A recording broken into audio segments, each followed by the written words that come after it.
your reaction to Kevin Rudd's resignation as ambassador, and who do you think should be in the role next? Well, it was his decision, wasn't it? It was like the person who fell out of the plane. They said it was entirely his decision to pull the parachute. Well, of course, the other alternative was to bounce on the ground. He was, look, I don't mind Kevin, but this was a ridiculous position. It was untenable, and he should never have been put in that position, and he should have been taken out of that position ages ago. So you just can't get away with saying that. You've got to realise, you think the resources of Australia are strong, and the resources around the President of the United States are immense, and they would have all the briefings in the world. Say, guess what this clown said about you, President?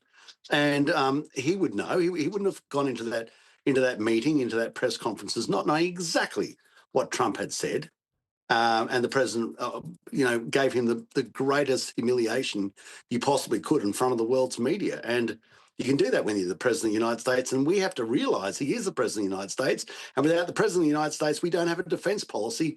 And we're in a world of trouble with the ascendency of a totalitarian regime in China. So this had to happen now with Stephen, who's another guy I actually get along very well with. I like Stephen.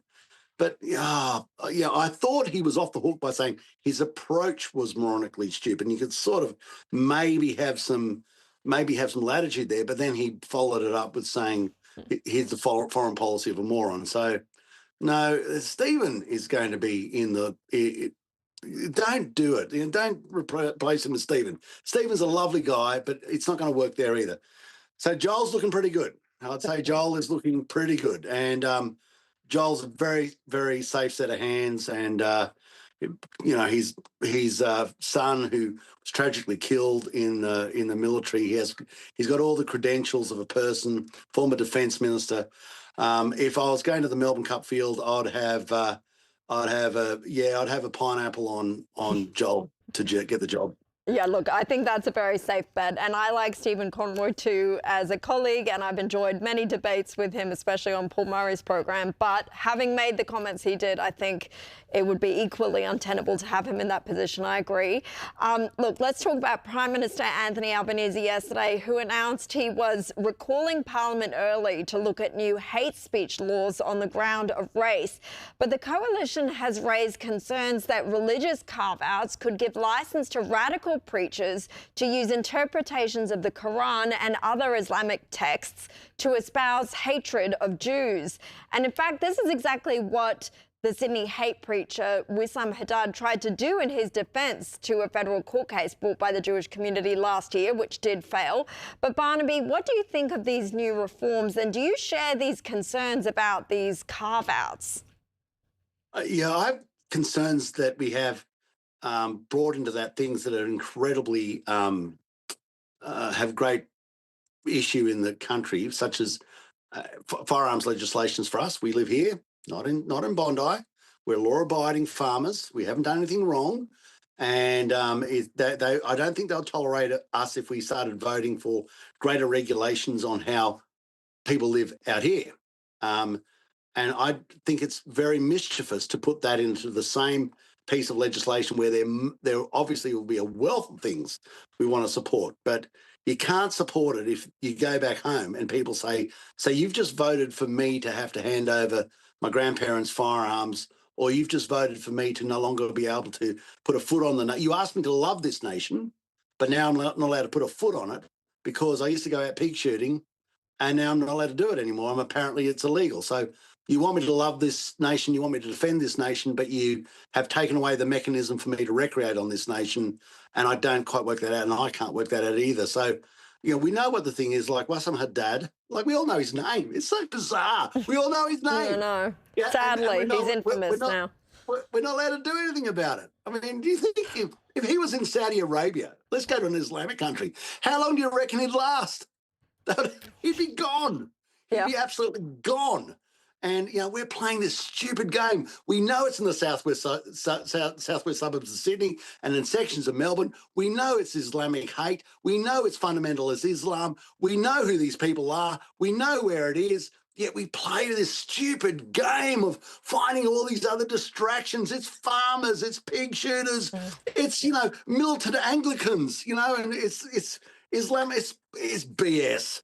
Just that's the problem with this. We're still just dancing around the issue when we know exactly what the problem is. When I can walk into the Katingal Hotel and they'll tell me exactly what the problem is, but then we hear this sort of confetti of confusion coming out of Canberra about how they're going to deal with this issue. Yeah, and it's not just the guns that are the distraction. I mean, I think announcing that they're going to try and ban groups like Hizb ut-Tahrir, good, should have happened a long time ago. But at the same time, they have to mention the neo-Nazis, which I, of all people, will say horrendous. They shouldn't be here. We shouldn't have them. But they weren't responsible for what happened at Bondi. So it just seems like another distraction. Yes. Barnaby, yet another poll, this one by Demos AU, shows your party, your new party, One Nation, closing in on the coalition. They're now tied on a 23% primary vote, while Labor's vote has fallen to 29%. I mean, I imagine this would be validation for you and your decision to defect late last year. Well, people talk about me, and it's not about me.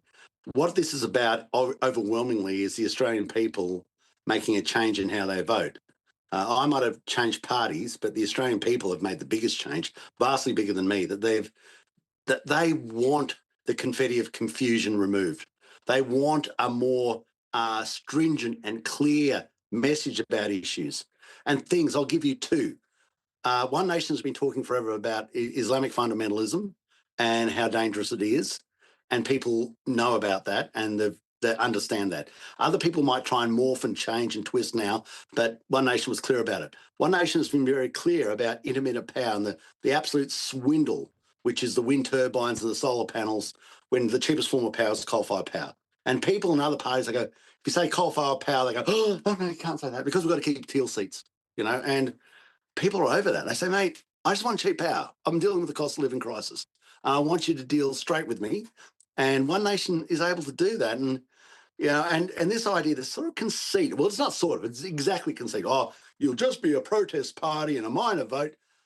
I bet you they've got a different attitude when they need preferences. And by the way, that's not your decision to make. This is the Australian people's decision to make as to who's minor parties and who's major parties and who is going to be the government. And when you just say, I'm entitled to this and you're not allowed to have any of my, honey smacks, well, the Australian people, I know Australia pretty well, they'll call you for it. They'll go, no, mate, that's my decision. And, maybe it's you that's going to have to try and work out whether your next job is stacking shelves at Bunnings, because it's actually my job to determine whether that's the case. Yeah, well, I don't think we're going to see many former coalition or Labor politicians stacking shelves at Bunnings, but maybe that's where they do deserve to be. Barnaby Joyce, thank you so much for your time tonight.